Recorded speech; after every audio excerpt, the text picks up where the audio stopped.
ഇത് കണ്ടോ, ഇത് വഴുതനയാണ് ഗ്രാഫ്റ്റ് ചെയ്ത് വെച്ചേക്കുന്നത്. നോക്കി, തക്കാളി ഗ്രാഫ്റ്റ് ഏകദേശം ഒരു 6-7 മാസത്തോളം അത് കണ്ടോ. ഇത് വേരൊക്കെ ഇങ്ങനെ പിടിച്ച് അതിന്റെ ഒരു ഭാഗമായിട്ട് തന്നെ മാറിയിരിക്കണം. കണ്ടോ. നമസ്കാരം, റൈത സീസൺ എടുക്കാൻ ഇന്ന് യൂട്യൂബ് ചാനലിലേക്ക് എല്ലാവർക്കും സ്വാഗതം. പിന്നെ തക്കാളി വഴുതന ഇതിലൂടെ ഗ്രാഫ്റ്റ് ചെയ്തുള്ള ഗുണം എന്താണ്, എന്തൊക്കെ ബെനിഫിറ്റ് ആണുള്ളതാണ് ഈ വീഡിയോ ഞാൻ പറയുന്നത്. ഇപ്പൊ വീഡിയോയിലേക്ക് കിടക്കും. പിന്നെ ആദ്യമായിട്ടാണ് എൻ്റെ വീഡിയോ കാണുന്നത്, എൻ്റെ ചാനൽ സബ്സ്ക്രൈബ് ചെയ്യുക, വീഡിയോ ലൈക്ക് ചെയ്യുക, ഷെയർ ചെയ്യുക. ഒരു 7-8 മാസം മുമ്പ് ഞാൻ തക്കാളി, ഈ വഴുതന ഗ്രാഫ്റ്റ് ചെയ്ത തക്കാളിയാണിത് കാണിക്കാം. കണ്ടിതാണ് തക്കാളി നമ്മളുണ്ടോ. അന്ന് തന്നെ ഞാൻ ഈ വീഡിയോ ഇട്ടിരുന്നു.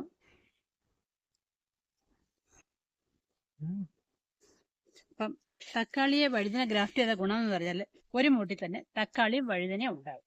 ഒരു വഴുതന ഇട്ടാൽ മതി, അതിൽ തക്കാളി നമുക്ക് ലഭിക്കും. അതുപോലെ തന്നെ ഈ വഴുതന എത്ര നാൾ നിലനിൽക്കുന്നു അത്രയും കാലത്തോളം ഈ തക്കാളി ഇതിലുണ്ട്. സാധാരണ തക്കാളിയുടെ കാലാവധി എന്ന് പറയുന്നത് 3 മാസമാണ്. 3 പ്രാവശ്യം കായ ഉണ്ടാകുമ്പോഴത്തെ മൂന്നാമത്തെ കായക്കാൻ ചെറുതായി വരും. പക്ഷെ നമ്മൾ ഈ വഴുതന ഗ്രാഫ്റ്റ് ചെയ്ത് കഴിഞ്ഞാൽ നോക്കിയട്ടെ, അതേ വലുപ്പമുള്ള കായ തന്നെയാണ്. ഇപ്പം ഒരു കായ പഴുത്ത് കഴിഞ്ഞ് ബാക്കി 3 കായ ഉണ്ടായി വരും. ഇതിപ്പോ 4-5 ട്രിപ്പ് കായ ഉണ്ടായി കഴിഞ്ഞു. അപ്പൊ നിങ്ങൾക്ക് ഇത് പരീക്ഷിച്ച് നോക്കണം. അതുപോലെ തന്നെ വഴുതന വേണ്ട, പലതരത്തിലുള്ള വഴുതന. ഇത് വേറെ ഒരെണ്ണം, ഇത് വേറെ ഒരെണ്ണം.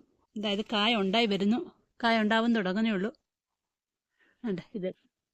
ഇതും പൂത്ത് വരുന്നു. ഇപ്പൊ ഇത് ബ്രസീലിയൻ വഴുതനയാണ്. ഇത് ഗ്രാഫ്റ്റ് ചെയ്തേക്ക്. ഇത് പലതരത്തിലുള്ള വഴുതനയാണ് ഗ്രാഫ്റ്റ് ചെയ്ത് വെച്ചേക്കുന്നത്. അപ്പം നിങ്ങൾ ഇങ്ങനെ ചെയ്തു നോക്കിയതെങ്കിൽ ഒരു തരത്തിലുള്ള വഴുതനങ്ങയും പലതരത്തിലുള്ള തക്കാളിക്കായും പലതരത്തിലുള്ള വഴുതനയും നമുക്ക് ഉത്പാദിപ്പിക്കാം. ഇതെല്ലാവർക്കും ട്രൈ ചെയ്ത് നോക്കാം. അപ്പൊ ഇതുകൊണ്ടൊക്കെ ഇങ്ങനെ നട്ടു കഴിഞ്ഞാൽ കൂടുതൽ കാലം ഈട നിൽക്കും വഴുതന. അതുകൊണ്ടൊക്കെ തക്കാളി, അതുകൊണ്ടൊക്കെ രോഗ കീടബാധകൾ വളരെ കുറവായിരിക്കും.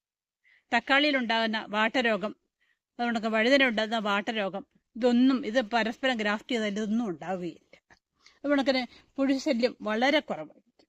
നമുക്ക് വെള്ളീച്ച ഇത് നോക്കിയാട്ടെ, ഇത് നല്ല ഉണക്കാണ്. ഇതിന് വെള്ളീച്ച ഒന്നും തന്നെ ഇല്ല.